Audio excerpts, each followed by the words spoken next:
Baiklah, Oda, kita kembali terus saja ke segmen wawancara virtual kita yang pertama, segmen Cyber Security Brunei secara virtual, dan kita akan mengupas isu mengenai dengan topik kita hari ini, memahami penggunaan NFT, Non-Fungible Token, dan tetamu yang kita undang secara virtual untuk membincangkan hal ini, untuk menerangkan lagi, memberigakan lagi mengenai dengan perkara ini ialah yang berada di talian di alam virtual kita, ialah Muhammad Safwan Ahman. Beliau adalah merupakan seorang blockchain developer, dan yang kedua Muhammad Haziq Haji Muhammad Hamzani, juga merupakan seorang blockchain developer.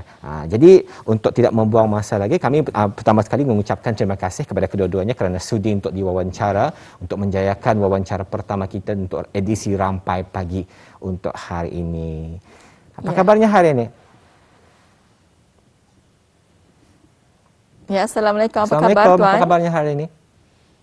Waalaikumsalam warahmatullahi. Ya, Alhamdulillah. Okey. Ya, Alhamdulillah. Alhamdulillah. Alhamdulillah. Alhamdulillah. Jadi Tuan, ya, kita berbicara ini mengenai dengan penggunaan NFT iaitu Non-Fungible Token. Jadi kita akan pertanyakan terlebih dahulu kepada Yang Mulia Tuan Haziq Hamzani. Jadi Tuan, ya, sebagai mukadimah mungkin boleh berkongsi ni apa sebenarnya yang ingin disampaikan ya pada pagi ini, dan juga mungkin boleh berkongsi apa yang dimaksudkan dengan NFT. Silakan. Okey, bismillahirrahmanirrahim. Assalamualaikum warahmatullahi wabarakatuh dan salam sejahtera. Selamat pagi kepada Tuan Dini, Puan Intan dan para pemohon Rampai Pagi pada hari ini. Alhamdulillah, segmen Cyber Security Brunei bersiaran lagi pada hari ini untuk membincangkan topik yang berkaitan dengan teknologi blockchain, iaitu memahami penggunaan Non-Fungible Token atau lebih dikenali sebagai NFT. Terlebih dahulu, pihak Security Brunei ingin mengucapkan ribuan terima kasih kepada pihak Rampai Pagi, Radio Television Brunei di atas jemputan wawancara Rampai Pagi pada hari ini, dan juga memberikan peluang kepada CSB untuk mengongsikan topik hari ini. Ya, Alhamdulillah, ya. Jadi itu yang ingin dikongsikannya. Jadi Tuan Haziq, ya, Alhamdulillah, ya, saya sekarang maksudnya segmen Cyber Security Brunei bersama lagi pada hari ini untuk membincangkan topik yang berkaitan dengan teknologi blockchain, iaitu memahami penggunaan NFT. Jadi mungkin boleh berkongsi, ya, kepada penonton kita yang dimasukkan dengan MFG, mungkin boleh dikongsikan dengan lebih lanjut lagi mengenai dengan NFT ini. Okey, pada kebelakangan ini, artis Brunei menunjukkan minat yang meningkat tentang penggunaan NFT, dan di sini akan diterangkan lebih lanjut mengenainya. Non-Fungible Token atau NFT adalah pengenal yang unik yang boleh menetapkan dan membuktikan hak milik aset digital secara kriptografi dengan menggunakan teknologi blockchain. Di sini mereka akan menerbitkan karya mereka ke pasaran NFT melalui proses minting. Minting adalah proses di mana fail digital ditukar menjadi koleksi kripto ataupun aset digital pada blockchain. Fail digital di sini adalah seperti lukisan digital, muzik atau lagu, video dan lain-lain. Teknologi blockchain pula adalah teknologi ledger teragih ataupun distributed ledger technology yang mengandungi rekod digital yang boleh mencatatkan setiap transaksi secara immutable. Ini bermakna rekod digital tersebut tidak boleh diubah kerana ianya akan dikongsikan kepada semua kalangan nod komputer yang ada dalam rangkaian blockchain yang sama. Itu di antara penerangan yang telah pun diberikan mengenai dengan NFT, Non-Fungible Token. Dan mungkin soalan seterusnya, mungkin dia boleh diberikan pencerahan sedikit ni, Haziq, Awang Muhammad Haziq, mengenai dengan apakah kelebihan, kenapa mesti menggunakan, apa kelebihan menggunakan teknologi blockchain ini? Silakan. Okey. Penggunaan teknologi blockchain ada banyak kelebihannya, tetapi tujuan utama orang ramai melaksanakannya adalah untuk meningkatkan keselamatan digital data. Di antara aspek keselamatan teknologi ini adalah desentralisasi atau iaitu untuk mewujudkan persekitaran yang trustless dan bebas dari rasuah. Dan kedua, ketetapan, iaitu di mana transaksi yang ditambah di dalam blockchain tidak boleh diubah. Kriptografi asimetri, iaitu bagi keselamatan data. Yang keempat, ledger teragih di mana setiap node ataupun komputer yang ada di dalam rangkaian yang sama akan ada salinan ledger yang sama. Seterusnya ialah mekanisme konsensus, iaitu untuk mengesahkan setiap transaksi. Dan yang terakhir adalah struktur hash Merkle tree, iaitu sekiranya ada perubahan di dalam struktur tersebut, walaupun kecil, ianya akan mengubah keseluruhan hash data blok tersebut. Iya, jadi itu antara kelebihannya, iaitu dari aspek keselamatan teknologi ini, iaitu antaranya ialah ia dapat mewujudkan persekitaran yang trustless dan bebas dari rasuah, dan banyak lagi sebetulnya kelebihan-kelebihan yang telah pun dikongsikan oleh Tuan Haziq ya. Jadi Tuan Haziq ya, mungkin ada yang tertanya-tanya, apakah antara contoh yang dapat jadikan contoh ya bagi pasaran NFT ini? Macam mana? Okey, pasaran NFT ini sangatlah luas dan banyak, dan di sini ada beberapa contoh pasaran yang terkenal seperti OpenSea, SuperRare, Nifty Gateway, Mintable dan Foundation, yang mana ianya menggunakan Ethereum blockchain. Manakala Hik-et-Nung, HEN, iaitu menggunakan Tezos blockchain, yang mana kebanyakan orang Brunei berjual beli NFT di sini. Tezos blockchain menggunakan tenaga yang lebih rendah dan mesra alam sekitar daripada Ethereum. Tezos juga mempunyai kos transaksi yang lebih rendah berbanding dengan Ethereum. Ya, itu dia di antara contoh penggunaan pasaran NFT.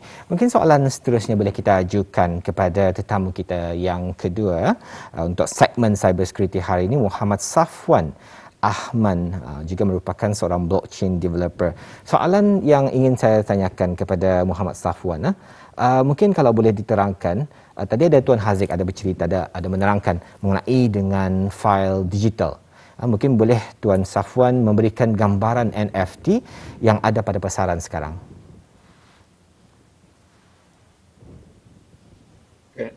Okey. Di sini kami ada beberapa contoh seni digital yang dipasarkan oleh beberapa artis Brunei, seperti Ilyana Hanif, Rashidah Yusof, Sage Studio dan Ashran Hazwan. Seni digital NFT yang tertera pada skrin sekarang dijual dengan harga serendah RM8 Brunei sehingga RM100 Brunei di pasaran NFT Hik-et-Nung ataupun HEN. Satu lagi NFT dari artis yang amat mulia, Pangeran Anak Hamlatul Arsi Mulia binti Duli Yang Teramat Mulia, Paduka Seri Pangeran Bendahara Seri Maharaja Permaiswara Pangeran Muda Haji Sufri Polkiah, yang telah didermakan kepada NTUC Singapura dan mengumpul $50,000 Singapura untuk amal. Jadi itulah antara contoh ya yang ada yang Tuan Safwan baru saja memberi gambarannya NFT yang ada pada pasaran sekarang ya.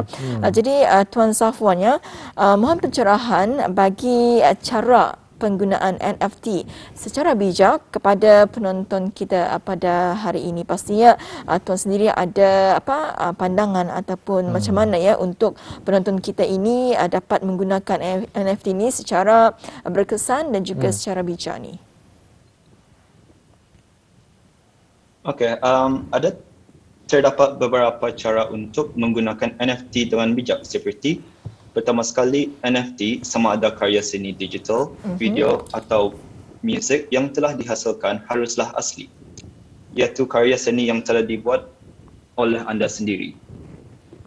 Dan NFT yang telah dihasilkan hendaklah unik dan bukan salinan karya orang lain, kerana itu adalah plagiarism. Sekali lagi, ini menyentuh dengan plagiarism. Anda boleh diilhamkan dengan karya seni orang lain, tetapi tidak dielakkan untuk meniru.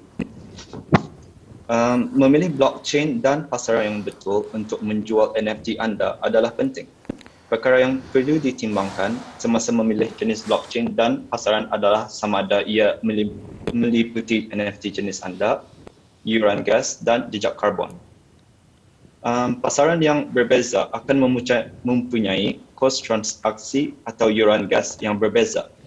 Seperti Tezos, ia akan mengambil 2.5% daripada penjual NFT. Jadi kos transaksi adalah salah satu yang perlu diberi perhatian apabila memulakan jual beli NFT. NFT datang dalam dua bahagian, iaitu aset digital dan butiran pemilikan pintar, yang termasuk perincian tentang seni seperti smart contract dan penukaran aset digital yang disimpan dalam blockchain. Apabila NFT telah dibeli, hak milik akan dipindahkan daripada penjual kepada pembeli serta merta. Nilai NFT boleh menjadi subjektif. So, setiap karya seni mempunyai nilai tersendirilah. Biasanya, artis yang sudah mapan akan dapat menjual NFT mereka pada harga yang lebih tinggi. Manakala sesetengah artis juga memilih untuk membenarkan pembeli-pembeli untuk menawarkan pada harga tertinggi untuk NFT. Artis boleh memilih untuk menerima tawaran atau tidak. Ia bergantung kepada tawaran harga. Jadi itu di antara penerangan daripada Muhammad Safwan mengenai dengan cara tadi menggunakan NFT secara bijak. Jadi kalau tadi boleh imbas kembali penerangan daripada Muhammad Haziq tadi ada menyatakan bahawa di Brunei terdapat memang ada orang Brunei yang menggunakan teknologi ataupun pasaran NFT ni ya. Mungkin boleh dicerahkan lagi, diberikan penerangan lagi oleh Tuan Safwan mengenai dengan cara untuk tadi berwaspada untuk in terms of security ni orang in terms of keselamatan dalam penggunaan NFT. Silakan.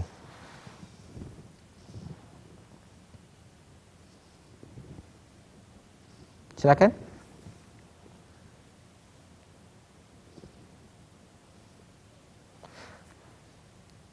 Ya, silakan. Mungkin boleh Tuan Haziq ataupun Tuan Safwan boleh menjawab ya mengenai bagaimana untuk kita ni berhati-hati dalam penggunaan NFT.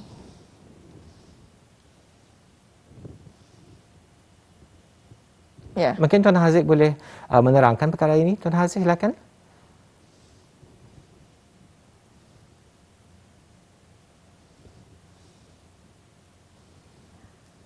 Silakan Haziq. Terdapat faedah kepada NFT seperti semua teknologi ada perkara yang perlu diketahui seperti pengubahan wang haram. Pengubahan wang haram adalah proses penukaran sejumlah yang besar yang diperolehi daripada aktiviti haram. Dalam NFT, tiada mekanisme disediakan untuk menghalang pencuci daripada membuat berbilang akaun dan memindahkan aset antara mereka untuk mengelirkan lagi jejak. Pada masa ini, tiada bukti pengubahan wang haram berlaku dalam komuniti NFT. Aktiviti ini boleh dikurangkan lagi dengan menggunakan sistem KYC ataupun dikenali pelanggan anda. Walaupun pengubahan wang haram adalah satu kemungkinan, setiap transaksi NFT adalah awam dan ianya boleh diaudit di dalam blockchain. Ia menyukarkan untuk melakukannya. Dan kedua, terdapat karya seni yang telah di-plagiarize dan dijual sebagai karya mereka sendiri. Masalah ini memang sering berlaku bahkan sebelum NFT wujud.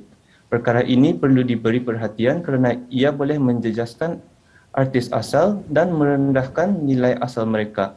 Ini kerana ada kekurangan perlindungan dan pengesahan artis dan hak cipta dan membolehkan penggunaan plagiarism berterusan dan berleluasa dengan cepat dan juga berpotensi untuk menjejaskan lebih ramai artis.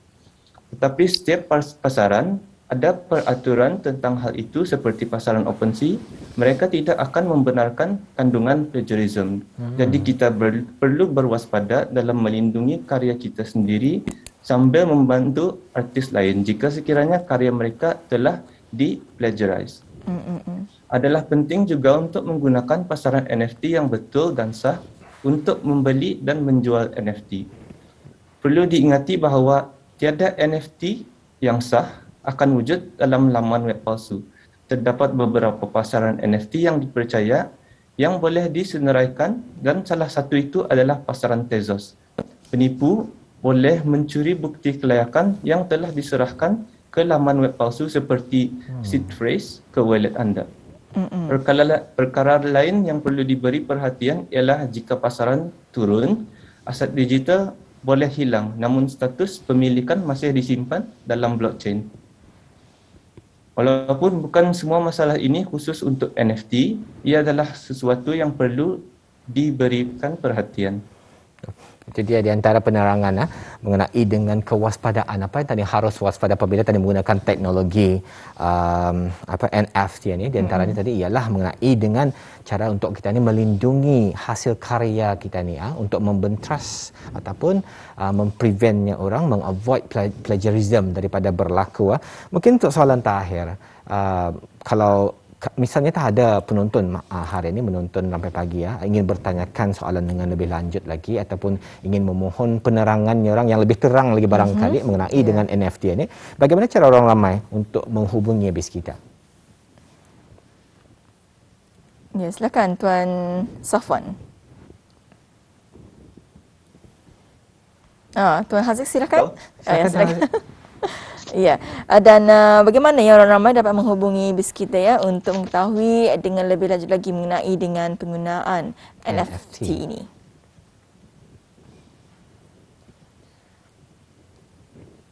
Ya, silakan Tuan Haziq. Okey.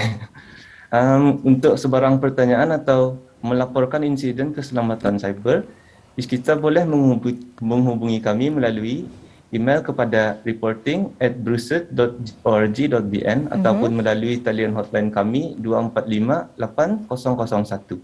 Habis kita juga boleh WhatsApp kepada 7170766. Dan untuk maklumat lebih lanjut, orang ramai boleh melayari laman web resmi Cybersecurity Brunei di www.csb.gov.bn ataupun www.secureverifyconnect.info.